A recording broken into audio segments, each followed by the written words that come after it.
अपने हाथों को उठाओ, बोलो थैंक यू जीसस कि तूने अपने वचन को भेजा है और मैं कानों को खोलकर इसे सुनूंगा और सेम नहीं होऊंगा। प्रभु यीशु मसीह के सामर्थी नाम में स्वागत है खुदावंद की प्रेजेंस में। मेरा विश्वास है कि जब आप इसकी बेस बंद करो,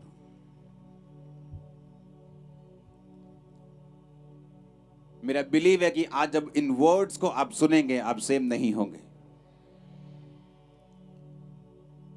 अपने हाथों को उठाकर एक अंगीकार करो, खुदावन आज जो कुछ मैं सुनूंगा मैं उसे सुनाऊंगा भी। ऊंची आवाज में अंगीकार करो, अपनी आंखों को बंद करके अपने हाथों को उठा के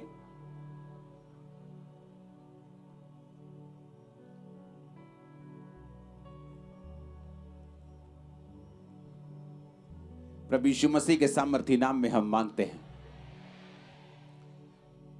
इस दुनिया में जो कुछ अभी हो रहा है आपने देखा है, जो इजराइल में हो रहा है, जो पूरे वर्ल्ड में हो रहा है, जो अभी आप कनाडा के साथ होते हुए देख रहे हैं। अब लाइफ, ये दुनिया उस पॉइंट पे पहुंच चुकी है जहां कुछ भी सर्टन नहीं है, कुछ भी ऐसा नहीं है कि हाँ सब कुछ सही चलता रहेगा, सब कुछ उत्तम चलता रहेगा, सब कुछ अच्छा चलता रहेगा। कोई भी न्यूज कहीं से भी आ रही है।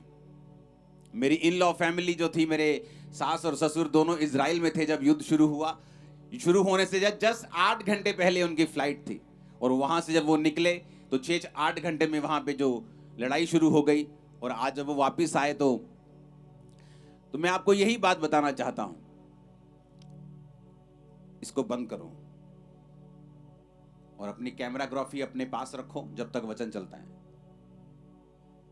अपने हाथों को उठा के हालेलुया बोलो एक बार। ये वचन बहुत इंपॉर्टेंट है आज आप लोगों के लिए। आज ऐसे इलाके में मीटिंग करने आया हूं जहां कभी मीटिंग नहीं हुई, जहां कभी वचन नहीं सुना गया इतना। ओके, अगर मुझे लाखों इकट्ठे करने हैं तो बहुत से स्थान है मेरे पास, लेकिन ये वर्ड इतना इंपॉर्टेंट है कि जब मैं प्रेयर माउंटेन पे कल प्रार्थना कर रहा था तो परमेश्वर ने स्पेशल ये आपके लिए वचन दिया है और ये आपको सेम नहीं रखेगा, आपको सेम नहीं छोड़ेगा। तो अगर इतना अनसर्टन हो गई है लाइफ कि कुछ पता नहीं, कभी कोविड के बाद खासकर कि लाइफ का कोई भरोसा नहीं है। आज कोई आसमान पे था और कल कोई वही आदमी फर्श पे आ चुका था अर्श से निकलकर। लोगों को समझ आया कि जो सुपर ह्यूमंस हैं, जो सुपरमैन हैं, वो आयरन मैन नहीं है, वो बैटमैन नहीं है। उन्हें समझ आया कि हम एक ऐसे एनिमी के खिलाफ अब लड़ रहे हैं जो दिखता नहीं है, कुछ कर नहीं सकते, मिलियन ट्रिलियन डॉलर्स बचा नहीं पा रहे लोगों को। डेथ बेड के ऊपर करोड़ों खरबों रुपया छोड़कर लोग चले गए। उनके दोस्त निराश होकर होटलों की बालकनी से करोड़ों रुपया उन्होंने उड़ाया कि इस पैसे का कोई भी मतलब नहीं है, पैसा वेस्ट है। लाइफ इतनी अनसर्टन है, अब ऐसी हो चुकी है। तो भरोसा किस चीज पे किया जाए, क्या किया जाए कि मेरी लाइफ जो है, मुझे कम से कम श्योरिटी तो हो कि मेरी लाइफ जो है अच्छी जाएगी। कौन मुझे वो भरोसा देगा, कौन मुझे वो इंश्योरेंस देगा? क्योंकि जो दुनिया में चल रहा है वो सचमुच डराने वाला है, सचमुच फ्राइटनिंग है, सचमुच ऐसा है कि आप चैन के साथ नहीं जी सकते। और ये चीजें मैं आपको कितने सालों से बताता आ रहा हूं कि दिन और बुरे होंगे, लड़ाइयों में और देश कूदेंगे, अपनी पावर को दिखाने की कोशिश करेंगे। और ये सारा कुछ शैतान के इन्फ्लुएंस से होगा, क्योंकि शैतान चाहता है नाश करना, घात करना, मारना। बाइबल कहती है प्रभु यीशु मसीह बचाने के लिए आए और शैतान नाश करने के लिए आया, चुराने के लिए आया, घात करने के लिए आया और नष्ट करने के लिए आया। प्रभु यीशु मसीह एक नया धर्म बनाने के लिए नहीं आए, वो एक नया ईसाई धर्म बनाकर आपको ईसाई करने के लिए नहीं आए। वचन कहता है प्रभु यीशु मसीह बचाने के लिए आए, वो पापियों को मारने के लिए नहीं आए, वो पापियों को बचाने के लिए आए, उनके पाप को मारने के लिए आए। क्योंकि आज आप में से बहुत से लोग यीशु मसीह को अपना जीवन दे देंगे और बचाए जाएंगे और सुरक्षित रहेंगे और इंश्योर्ड रहेंगे कि ये लाइफ और आने वाली लाइफ भी परमेश्वर उनको बचा के रखेगा और सुरक्षित रखेगा। Hallelujah, hallelujah. बाइबल में लिखी है, अगर तुम्हें ऐसी इंश्योरेंस चाहिए, अगर तुम्हें ऐसी लाइफ चाहिए जो डर से रहित हो, अगर तुम्हें ऐसी लाइफ चाहिए जहां पर तुम जब अनदेखे दुश्मनों से लड़ रहे होंगे तो परमेश्वर तुम्हारे साथ हो। अगर तुम्हें ऐसी श्योरिटी चाहिए तुम्हारे फाइनेंस के लिए, तुम्हारी लाइफ के लिए, तुम्हारे बच्चों के लिए, तुम्हारी फैमिली के लिए, तो वचन कहता है, बाइबल कहती है, फिर हमें क्या करना पड़ेगा कि परमेश्वर हमारे अंग संग होगा और परमेश्वर हमें बचाएगा। वो हमारा चरवाहा होगा, वो हमारा बचाने वाला होगा और वही हमें सुरक्षित रखेगा, वही हमें बचा के रखेगा। ऐसा बाइबल में लिखा है। आज वही चीजें मैं आपके साथ शेयर करूंगा। आज वो वचन मैं आपके साथ शेयर करूंगा जिससे आपको लाइफ की श्योरिटी होगी कि इस अनसर्टेनिटी से भरी हुई दुनिया में जहां कोई मालूम नहीं, आज एक देश में वीजे आ रहे हैं, कल वो देश इंडिया से लड़ पड़ा, अब वीजे बंद हो चुके हैं, क्योंकि ये तो एक छोटी सी चीज है।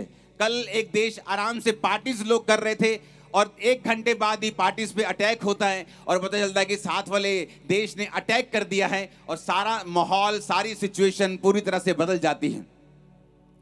लेकिन परमेश्वर आपको एक श्योरिटी देता है। अगर आप आज के वचन को सुन लेंगे, अगर आप आज के वचन को अपने दिल में बिठा लेंगे, मैं आपको श्योरिटी देता हूं, आपका डर खत्म हो जाएगा।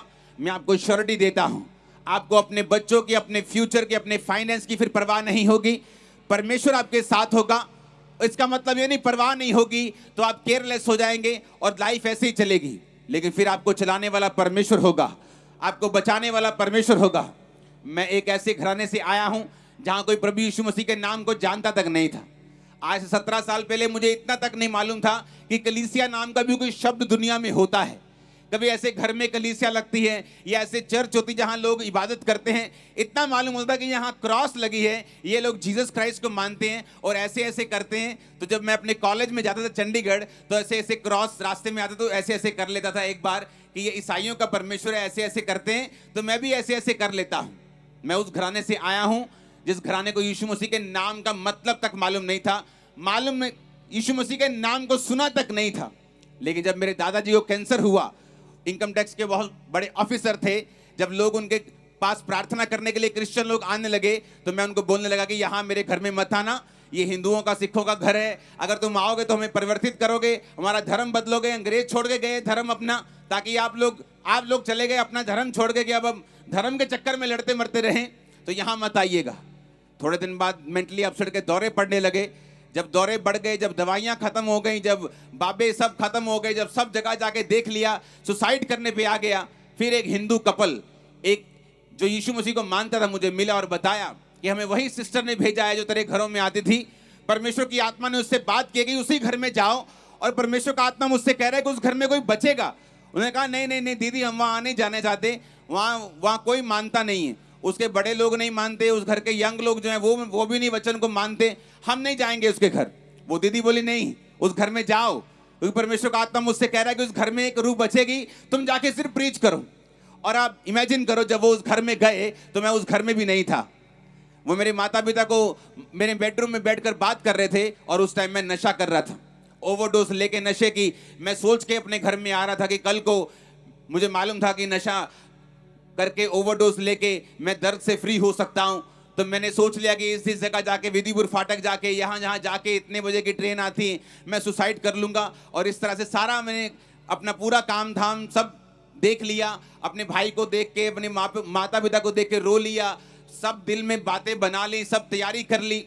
और जब वापिस आया मैं नशा करके अपने घर, तो मेरे बेडरूम में वही कपल बैठा था। तब मैं टूट चुका था, धर्म का सब भूल चुका था कि ऐसा ये धर्म है, वो धर्म है। अपनी लाइफ में सेल्फ सेंटर्ड हो चुका था, बीमारियों से फ्री नहीं हो रहा था, अटैक से फ्री नहीं हो रहा था, मेंटली अपसेट के दौरों से फ्री नहीं हो रहा था। तो तब वो व्यक्ति मुझे मिले और बताया कि प्रभु यीशु मसीह धर्म और जात को बदलने के लिए नहीं आए, वो जीवन को बदलने के लिए आए। उसे तेरी धर्म और जात से, तेरे रंग से, रूप से कोई लेना देना नहीं। अगर तू जीसस क्राइस्ट की ओर आएगा तो बाइबल कहती है वो तुझे बचाएगा, बाइबल कहती है वो पापियों के लिए आया।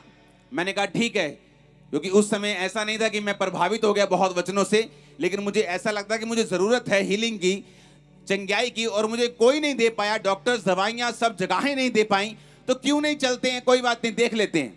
उसी रात नशा करते हुए उस भवन को देखा जहां फिर मैंने जाना था, फिर जाना शुरू किया और परमेश्वर ने छूना शुरू किया। जिस दिन पहली प्रार्थना मुझ पे हुई, ये मुझे मालूम हो चुका था, चाहे मैं मसीह में नहीं था, ये मुझे मालूम हो चुका था कि अगर कोई मेरा इलाज कर सकता है वो सिर्फ जीवित परमेश्वर है, प्रभु यीशु मसीह है।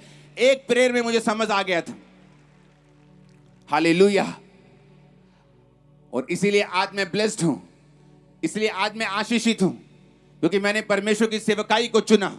मैं चर्च से ऑफरिंग नहीं लेता हूं, मेरा एनजीओ मुझे तनख्वाह नहीं देता है, आज की ऑफरिंग मेरे पास नहीं आने वाली, लेकिन मैं अपनी प्रिंटिंग प्रेस है मेरी, जहां से मेरा घर चलता है। लेकिन मैं एक बात आपको बता सकता हूं, परमेश्वर की सेवा करना कभी भी व्यर्थ नहीं है। अगर आप आज क्रिश्चियन लोगों की हालत देखें, वो लोग जो परमेश्वर से दूर है उनकी भी हालत देखें, तो आपको तरस आता है उनकी हालत देखकर। एक घर में सिर्फ 4 जन हैं, बोलते थे छोटा परिवार सुखी परिवार, लेकिन एक जन में 4 जन होने के बावजूद भी चारों का मुंह जो है वो उत्तर दक्षिण पूर्व पश्चिम की ओर है। बाप की माँ से नहीं बनती, बेटी की बेटे से नहीं बनती, भाई बहन की नहीं बनती, भाई भाई की नहीं बनती। घर में कलेश है, लड़ाइयाँ है, झगड़े, कर्जे, फाइनेंशियल ट्रबल है। आपको क्या लगता है परमेश्वर ने आपको इसलिए बनाया कि आप बहुत सा संघर्ष करें? लाइफ इज ए स्ट्रगल इस सदी का सबसे बड़ा झूठ है। क्योंकि जब आपने अपने बच्चों को पैदा किया, आपने ऐसा नहीं कहा अपनी बीवी से चलो 2 बच्चे पैदा करते हैं ताकि जब ये बड़े हों बहुत सा संघर्ष करें, बहुत सी बीमारियों को झेलें, हॉस्पिटल के बाद हॉस्पिटल फिरें, बहुत सा कर्जा इनके सिर के ऊपर हो, क्योंकि लाइफ इज ए स्ट्रगल। आपने कभी ऐसे बच्चे पैदा नहीं किए। एक गरीब से गरीब भी ये चाहता है कि उसका बच्चा बेस्ट हो, उसका बच्चा सुखी रहे, उसका बच्चा आशीषित रहे। तो आपने कैसे सोच लिया कि परमेश्वर भी यही चाहता है कि आप संघर्ष करें, आप कर्जे में रहें, आप बीमारियों में रहें, आप डिप्रेस रहें? परमेश्वर ये नहीं चाहता। बाइबल कहती है परमेश्वर भला है। जब उसने पहले दिन बनाया, सूर्य को बनाया, उसने लाइट को बनाया, रोशनी को बनाया, उसके बाद आखिरी दिन मनुष्य को बनाया, सब कुछ बना के परमेश्वर ने कहा इट इज गुड, कि सब कुछ अच्छा है। परमेश्वर ने सारा कुछ अच्छा बनाया, परफेक्ट बनाया, ब्लेस्ड बनाया। लेकिन बाइबल कहती है परमेश्वर से दूर हो गया आदम, गुनाह को करके, शैतान की बात को सुन के, पाप करके। जब दूर हुआ तो बीमारियां आई, जब दूर हुआ तो तकलीफें आई, जब दूर हुआ तो डिप्रेशन आया। पहले डिप्रेशन नहीं होता था, पहले सिर्फ परमेश्वर की संगति होती थी। आदम को कोई डिप्रेशन नहीं था, आदम को कोई फाइनेंशियल स्ट्रगल नहीं था। लेकिन बाइबल कहती है परमेश्वर से दूरी इस बात का रिजल्ट लेके आई कि वो लोग फिर डिप्रेशन में चले गए, फाइनेंशियल ट्रबल में चले गए। फिर परमेश्वर ने कहा तो अपने माथे के पसीने की रोटी खाया करेगा, मिट्टी में ही मिल जाएगा। ये पहले नहीं था। ये कर्ज सारे परमेश्वर से बाहर हैं। जितने लोग परमेश्वर से बाहर हैं, जीसस क्राइस्ट के बाहर हैं, उनकी लाइफ में आज भी ये कर्ज काम करता है। माथे के पसीने की रोटी खाना, एक्स्ट्रा मेहनत करना, फिर भी लाइफ में कुछ भी हासिल ना करना, ये कर्ज की निशानी है। क्योंकि आप अपने बच्चों को संघर्ष करने के लिए पैदा नहीं करते। आप बोलते हैं कि मेरे तो 2 बच्चे हैं, किसी के 7 बच्चे भी, तो ये नहीं कहता कि 5 अच्छे रहें और 2 संघर्ष करें। तो परमेश्वर जो पावरफुल है, उसको इतनी पावर है, वो इतना पावरलेस नहीं है कि वो बोले कि मैं सिर्फ 2 लाख को ब्लेस कर सकता हूं, बाकी के 600 करोड़ जो है संघर्ष करेंगे, क्योंकि मेरे पास पावर नहीं है। बाइबल कहती है कि वो पावर से भरा हुआ है, ग्लोरी से भरा हुआ है। पृथ्वी तो सिर्फ उसके पांव की चौकी के बराबर है। ऐसे ग्रह परमेश्वर ने बनाए हैं जो पूरे के पूरे हीरे से बने हुए हैं।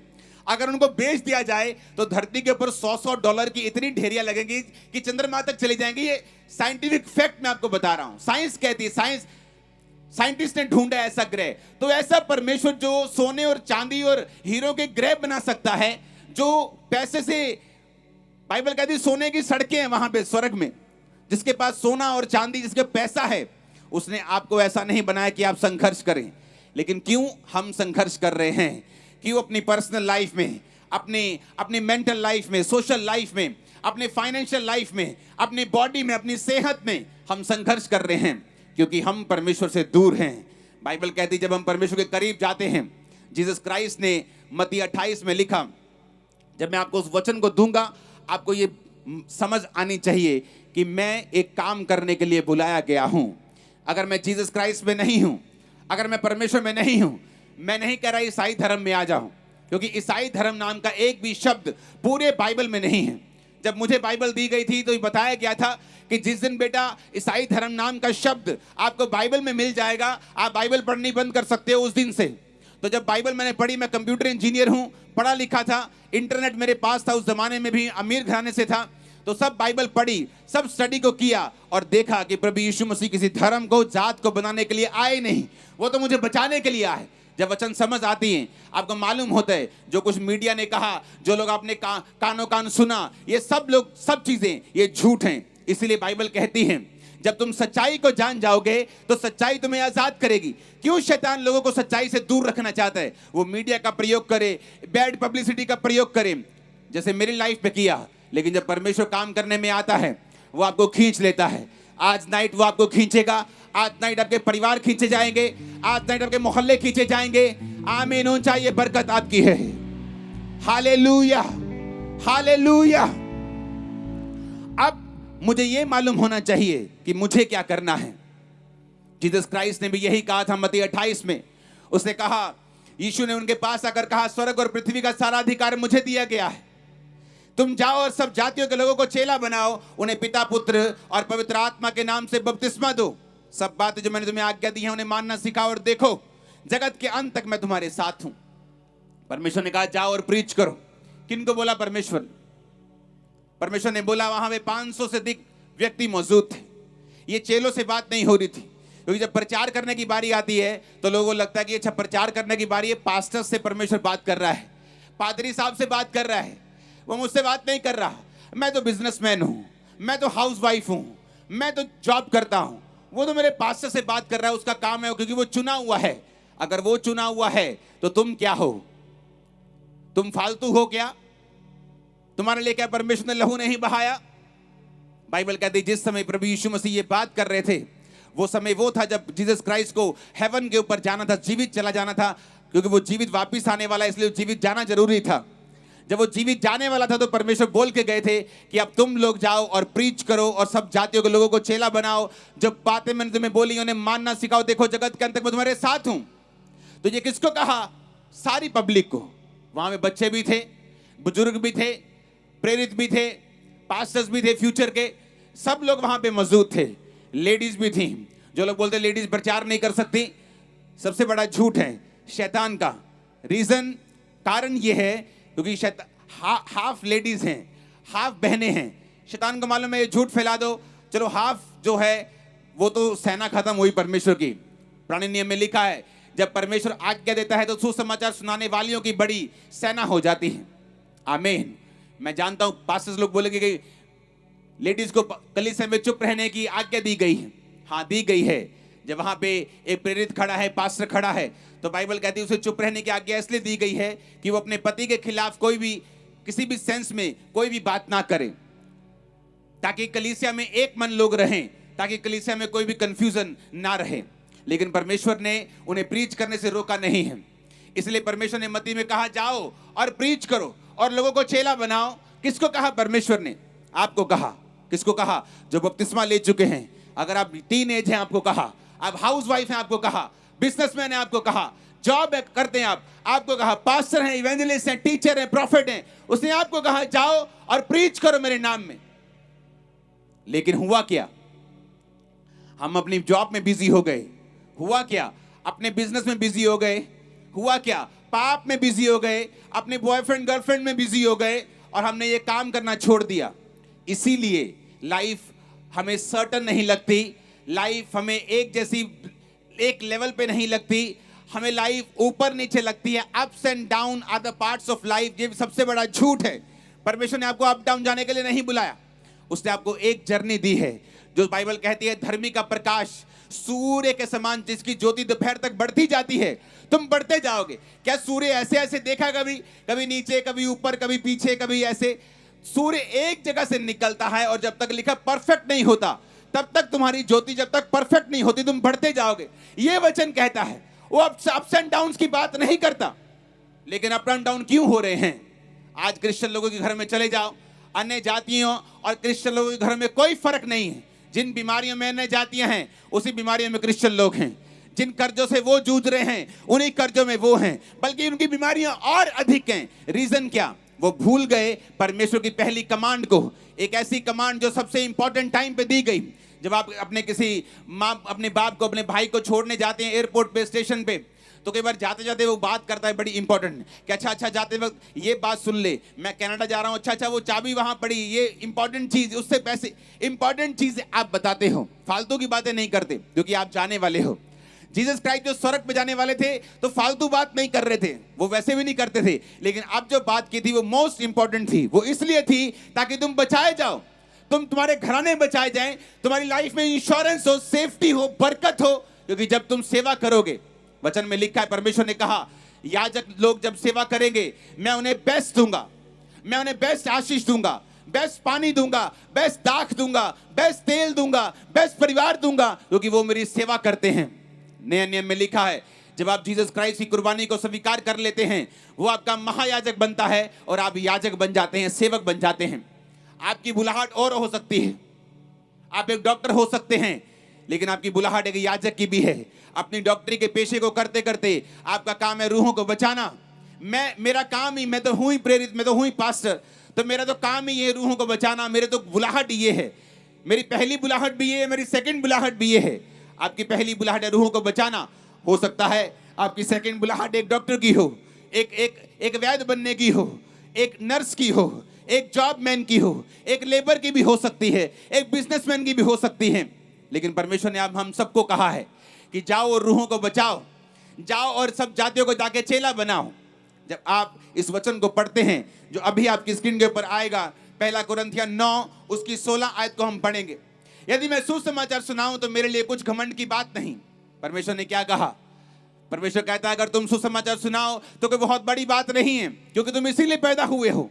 कोई तुम अनोखी बात नहीं कर रहे हो, कोई परमेश्वर के ऊपर एहसान नहीं कर रहे हो, क्योंकि इसमें कोई घमंड की बात नहीं अगर तुम सुसमाचार सुनाओ। क्योंकि जब तुम सेवा करोगे उसकी बरकत तुम्हारे परिवारों पे आएगी। जब तुम सेवा करोगे तुम सुरक्षित रहोगे। परमेश्वर एनिमी के हाथ को रोक देगा, शैतान के हाथ को रोक देगा, बीमारी के हाथ को रोक देगा, कर्जे के हाथ को रोक देगा, तुम्हारी लाइफ के ऊपर वो आने नहीं देगा। तो पौलुस कहता अगर मैं सेवा करूं, प्रीच करूं तो कोई घमंड की बात नहीं है, क्योंकि ये मेरी बरकत का कारण है, ये मेरी श्योरिटी है, मेरी इंश्योरेंस है।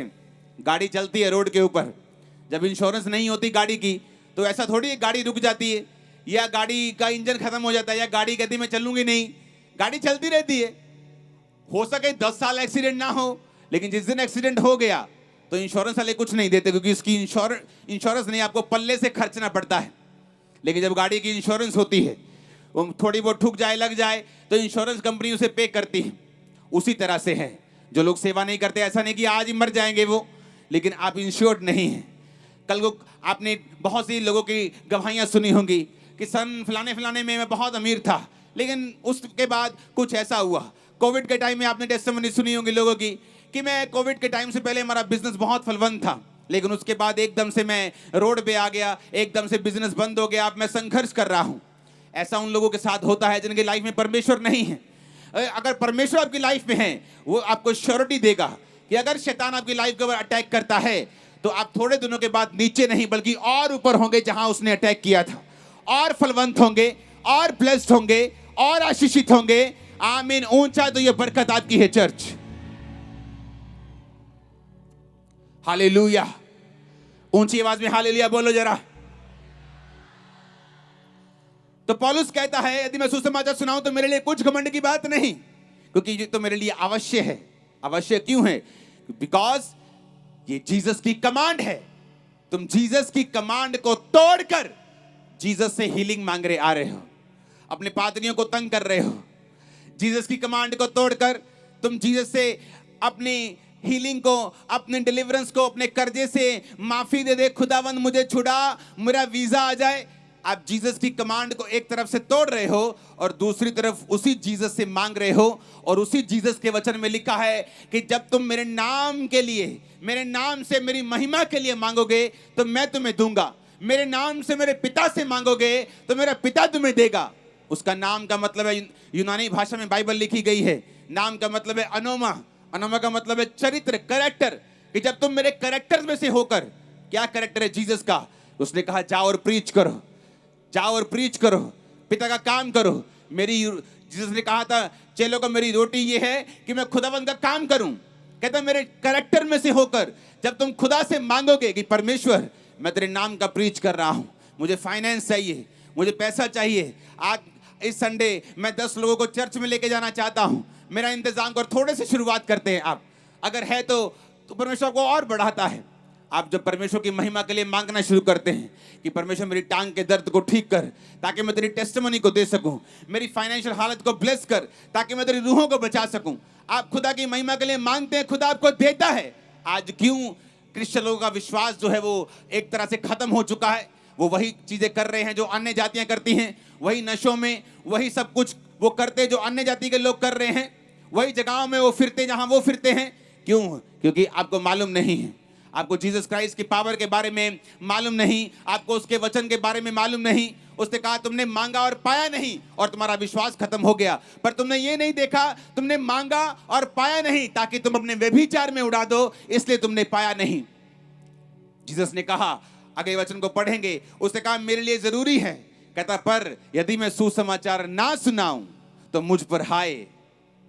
कहता अगर मैं सुनाऊं तो बड़ी बात नहीं है कि मेरे लिए जरूरी है। खुदा ने कहा, जीसस ने कहा है कि जाओ और सुसमाचार सुनाओ, पर कहता यदि मैं ना सुनाऊं तो मुझ पर हाय, श्राप आए। कहता अगर मैं सुसमाचार ना सुनाऊं। आपको क्या लगता है हर एक क्रिश्चियन जो यीशु मसीह को जानता है, बैप्टाइज है, परमेश्वर के घराने में जन्मा है, आपको मालूम है आप बुलाए गए हैं प्रचार करने के लिए। आप अपने काम को करें, अपनी पढ़ाई को करें, अपने जॉब को, अपने कैरियर को परस्यू करें, सब कुछ करें जो परमेश्वर ने आपको दूसरी बुलाहट दी है। अपने परिवार को पालने के लिए सब कुछ करें, क्योंकि वचन कहता है अगर तू अपने परिवार को नहीं पाल सकता तो प्रचार नहीं कर सकता, कलीसिया भी नहीं चला सकता। सब कुछ करें जो परमेश्वर ने करने के लिए आपको बुलाया है। लेकिन क्या आप भूल गया पहली कमांड क्या है? कि जीसस ने कहा था कि तुम अगर प्रीच नहीं करोगे तो लोग बचाए नहीं जाएंगे। आज इस एरिया में जो वहाँ पहली बार मीटिंग हो रही है, जहाँ लोग पहली बार वचन को सुन रहे हैं, आप नहीं जानते मैं आनंदित रहता हूँ ऐसी जगहों पे आके जहाँ पहली बार मीटिंग हो रही हो, जहाँ नए लोग हों, ताकि नए लोगों को बचाया जा सके, नए लोगों को सुसमाचार सुनाया जा सके। हालेलुया। बिल्कुल टीम बता रही है कि बिल्कुल न्यू, जिन्होंने कभी यीशु मसीह के बारे में सुना नहीं, लोग बैठे हैं। आज उन्हें मालूम होगा कि क्रिश्चियनिटी जो है किसी धर्म का नाम नहीं है। क्रिश्चियनिटी एक लाइफ है, एक चॉइस है, एक जीसस क्राइस्ट की जिंदगी है क्रिश्चियनिटी, जहां मसा किया हुआ, क्राइस्ट का मतलब है मसा किया हुआ, जहां हम परमेश्वर की मसे से, उसकी अगुवाई से चलते हैं। अगर आपको अपने घरों की हालत सुधारनी है तो अपनी चर्चों के ऊपर बोझ डालना बंद कर दीजिए, बल्कि सुसमाचार में अपने जिस भी मिशन में आप हैं, जिस भी चर्च में आप जाते हैं, जिस पासवान के पास आप जाते हैं, सुसमाचार को फैलाइए उनके साथ और रूहें बचाने में उनकी हेल्प कीजिए। अगर आप विश्वासी हैं और रूहें बचाने में आपका कोई योगदान नहीं है तो वचन के मुताबिक बाइबल कहती है आपने परमेश्वर की कमांड को तोड़ा है, और वो कमांड जो सबसे इंपॉर्टेंट परमेश्वर ने कही थी, ऐसी कमांड जो परमेश्वर ने कहा था जाओ, और सबसे इंपॉर्टेंट इसलिए कि जाते वक्त, स्वर्ग में चढ़ते वक्त परमेश्वर ने कहा था कि जाओ और लोगों को बचाओ, सब बातों को मानना सिखाओ, और देखो जगत के अंत तक मैं तुम्हारे साथ हूं। आप किसी को 10,000 की हेल्प करेंगे, 10 लाख की हेल्प करेंगे, थोड़ी देर चल जाएगी, लेकिन अगर आप किसी को जीसस क्राइस्ट दे देंगे, आप यीशु मसीह को दे देंगे, उसकी जनरेशन तक, उसके वंशों तक, अनंत जीवन तक आप उसकी हेल्प कर रहे हैं। जब आप एक रूह को बचा रहे हैं तो जिसने मुझे बचाया, एक उसने एक नशेड़ी को भी बचाया, एक पापी को भी बचाया, और देखो कितनी रूहों को बचाया जो मेरी मिनिस्ट्री के द्वारा बचाई गई हैं। इसलिए मैं कहता हूं सबसे मोस्ट इंपॉर्टेंट चीज जो परमेश्वर ने कहा है, आप लोगों को सेवा करनी होगी। अगर आप अपने कर्सेस से, अपनी बीमारियों से, अपने श्रापों से, निराशाओं से, अपनी जिंदगी के झमेलों से अगर बाहर आना चाहते हो तो आपको परमेश्वर के सुसमाचार को देना होगा। आपको ऐसा लाइफस्टाइल बनाना होगा कि आप सबसे पहले तो उन जगहों पे आप जाएंगे, उन जीवित चर्चिस में आप जाएंगे जहां पर रूहें बचाने का काम हो रहा हो। अगर आप ऐसी चर्च में नहीं हैं जहां रूहें बचाई जाती हों, आप एक राइट प्लेस पे नहीं हैं। क्योंकि अगर आप जीसस की कमांड को पूरा करना चाहते हैं तो आपको भी एक छत चाहिए, एक जगह चाहिए जहां आप लोगों को बचा सकते हैं और उसके बाद लोगों को लेके आ सकते हैं। क्योंकि सुसमाचार सुनाने के बाद फिर क्या, आप उसको सुसमाचार सुना देंगे, जीसस क्राइस्ट के बारे में बता देंगे, फिर उसको परमेश्वर का भवन चाहिए, एक ऐसी संगति, ऐसी कलीसिया चाहिए, चाहे वो भवन में हो, चाहे घरों में हो, चाहे जहां भी हो, जहां वो जा सके, परमेश्वर के बारे में सीख सके, अपने उद्धार को मेंटेन कर सके, उसे बनाए रख सके। हालेलुया। अगर आप सेवकाई में नहीं हैं, अगर आप रूहें बचाने के काम में नहीं हैं, अगर आपने सुसमाचार को नहीं सुनाया, आप अपने रिश्तेदारों से बात नहीं करते, अपने मोहल्लों से बात नहीं करते, अपने पड़ोसियों से जीसस क्राइस्ट के बारे में बात नहीं करते, तो आप जीसस की कमांड को तोड़ते हैं। पौलुस ने कहा अगर मैं सुसमाचार सुनाऊं तो कोई घमंड की बात नहीं है, कोई एहसान नहीं है पास्टर पे, कोई एहसान नहीं है परमेश्वर पे, सेवा पे, पर कहता अगर मैं ना सुनाऊं तो मुझ पे हाय, कहता मुझ पे श्राप है अगर मैं ना सुनाऊं तो आप सोच लो, अगर आपको जीसस क्राइस्ट के बारे में मालूम है, आप यीशु मसीह को जानते हैं, लेकिन फिर भी आप वचन को सिखाते नहीं, फिर भी आप सुसमाचार सुनाते नहीं, फिर भी आप लोगों की अगुवाई नहीं कर रहे मसीह में, आप लोगों की अगुवाई नहीं कर रहे कि वो बचाए जाए, उनकी आत्मा उद्धार पाए, वो स्वर्ग में जाए और धरती पर भी वो आशीषों को देखे जो उनके लिए बनाई गई हैं, उस इंश्योरेंस को प्राप्त करे जो उनके लिए बनाई गई हैं। अगर आपको बरकत चाहिए तो मेरे वचन को ध्यान से समझ के अपने दिलों पे लिख के जाना।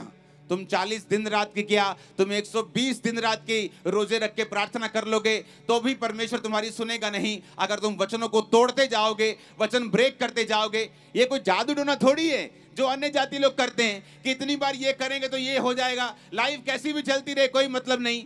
परमेश्वर को आपको लगता है कि परमेश्वर ऐसा है कि आप 40 रोजे रख लेंगे अपनी गर्लफ्रेंड के साथ बातें करते हुए तो वो आपकी सुनेगा? आपको ऐसा लगता है? परमेश्वर ने कहा मैं पवित्र हूं, तेरा बुलाने वाला पवित्र है। अगर मैं पवित्र हूं, तेरा बुलाने वाला मैं पवित्र हूं, तो तुझे भी पवित्र होना चाहिए। परमेश्वर ने कहा पवित्रताई के बिना कोई भी परमेश्वर को नहीं देख सकता। बाइबल कहती है स्वर्ग में स्वर्गदूत कहते हैं पवित्र पवित्र पवित्र सेनाओं का यहोवा। क्यों पवित्र कहते हो? प्रेमी प्रेमी क्यों नहीं कहते? आप कहते प्रेम सबसे उत्तम है, क्योंकि प्रेम पवित्रताई से ही निकलता है। और कौन सा प्रेम? वो प्रेम नहीं जो आप लोग सोच रहे हैं, वो प्रेम जो परमेश्वर की ओर से है। अपने भाइयों के लिए प्रेम, परमेश्वर के लिए प्रेम, उसके राज्य के लिए प्रेम, अपने परिवार के लिए प्रेम। Hallelujah, hallelujah. ऊंची आवाज में 7 बार हालेलुया का नारा लगाओ जरा जोर से।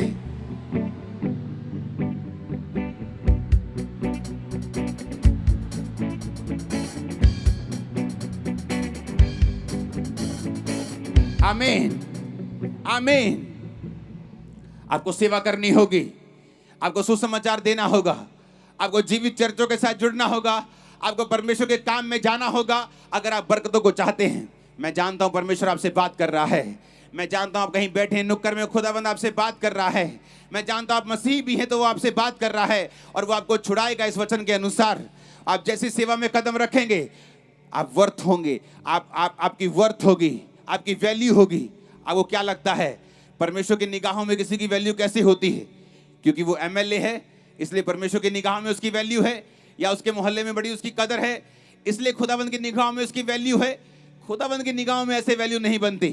बाइबल कहती है जब पतरस और चेले लोगों के पास गए तो वो चेले उनको कपड़े दिखाने लगे जो एक औरत ने उनको बनाकर दिए थे। वो गरीबों की देखभाल करती थी, गरीबों को बचाती थी, गरीबों को पैसा देती थी। तो वो कपड़े दिखा दिखा कर रोने लगी और बाइबल कहती है पतरस ने जाकर उस औरत के लिए प्रार्थना की जो मर चुकी थी और उसे फिर से खड़ा कर दिया, फिर से उठा दिया। अब वो क्या लगता है कि परमेश्वर उसने ये नहीं कहा कि ये बहुत बड़ी पॉलिटिशियन है, ये बहुत बड़ी बिजनेसमैन है, ये उसने कहा उसने धर्म के काम गिनवाए। आपकी निगाहों, खुदावंद की निगाहों में आपकी वैल्यू धर्म के कामों से है, सुसमाचार के फैलाव से है। आप जीसस क्राइस्ट के लिए कितनी वर्थ रखते हैं, कितनी वैल्यू रखते हैं, इस बात से निर्भर करेगा कि आपने कितनी रूहों को बचाया है, आपका संबंध परमेश्वर के साथ क्या है। Hallelujah, hallelujah.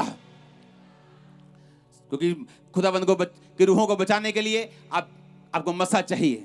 इसलिए मैंने कहा जीवित चर्च में जब आप जाएंगे आपको मसा मिलेगा। बाइबल कहती है जब दाऊद गोलियत को मार रहा था तो बड़े प्रोफेशनल लोग वहां पे बैठे थे, बड़े बड़े प्रोफेशनल लोग, बड़े बड़े ट्रेनिंग वाले लोग। कोई भी गोलियत को मार नहीं सका, सबकी हालत फूस हो चुकी थी। किसने मारा उसको? एक ऐसा व्यक्ति जिसने कोई ट्रेनिंग नहीं ली थी राजा की सेना में, लेकिन वो अनॉइंटेड था।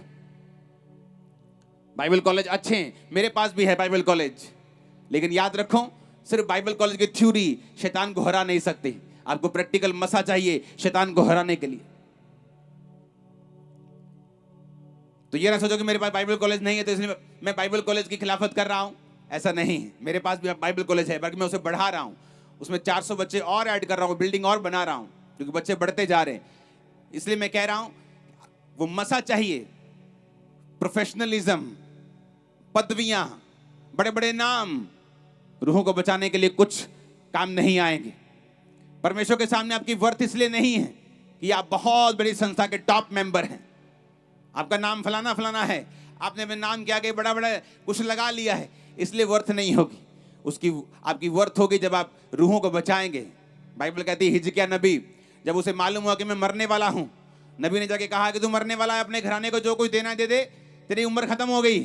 बाइबल कहती है उसने दीवार की ओर मुंह फेरा और कहा खुदावन मैं तेरे नाम में ये करता आया हूं, मैं तेरे नाम में वो करता आया हूं। उसने वे सारे कर्मों को गिनाया, अपने स्पिरिचुअल कामों को गिनाया जो वो करता था परमेश्वर के लिए। और बाइबल कहती परमेश्वर ने कहा मैं तुम्हारी प्रार्थना को सुनता हूं, तेरे आंसू को देखकर तेरी उम्र को 15 साल और बढ़ाता हूं। सिर्फ आंसू देखकर नहीं बढ़ाए, मैं आपको फिर कह रहा हूं, सिर्फ आंसुओं से परमेश्वर चंगा नहीं करता। मैं आपको सैकड़ों लोग दिखा सकता हूं क्रिश्चियन जो आंसुओं के साथ प्रार्थना करके भी खाली बैठे हैं, क्योंकि परमेश्वर सिर्फ आंसुओं को नहीं देखता, ये उनकी गलती है। वो आंसुओं के, उसने कभी नहीं कहा बाइबल में मैं, क्योंकि तू बहुत रो रही है इसलिए मैं तुझे कोढ़ से चंगा करता हूं, तू बहुत रो रही है मैं तुझे ब्लड के रोग से चंगा करता। उसने कभी नहीं कहा। उसने कहा तेरे विश्वास ने तुम्हें चंगा किया, तेरे फेथ ने तुम्हें चंगा किया। तू बड़ी मजबूर है, मैं तुम्हें चंगा करता हूं। तू बड़ी बेचारी है, लाचारी है, मैं तुम्हें चंगा, कभी नहीं कहा जीसस ने। उसने कहा तेरे बाय योर फेथ, तेरे विश्वास ने तुम्हें चंगा किया, तेरे फेथ ने तुम्हें चंगा किया। उसके सामने फेथ चलता है, आत्मिक करेंसी चलती है, आत्मिक चीज चलती हैं। अगर आपने जीसस क्राइस्ट के सामने अपनी वर्थ बनानी है कि जब शैतान आप पे अटैक करे, जब बुरे दिन आए, क्योंकि जीसस क्राइस्ट का वचन कहता है कि तुम परमेश्वर के सारे हथियार बांध लो ताकि बुरे दिनों का सामना कर सको। वो बुरे दिन हमारे लिए नहीं है, वो दुनिया के लिए बुरे दिन हैं, लेकिन उस बुरे दिनों में हम ट्रैप ना हो जाएं, हम फंस ना जाएं उस इकोनॉमिक ट्रबल में, उस सिचुएशन में, उस डिप्रेशन में, उस ऑपरेशन में हम ना फंस जाएं। तो परमेश्वर ने कहा अपने हथियारों को पहन के रखो। अगर तुम हथियारों को पहन के रखोगे तुम बुरे दिनों को सामना कर पाओगे। ऊंची आवाज में आमीन बोलो।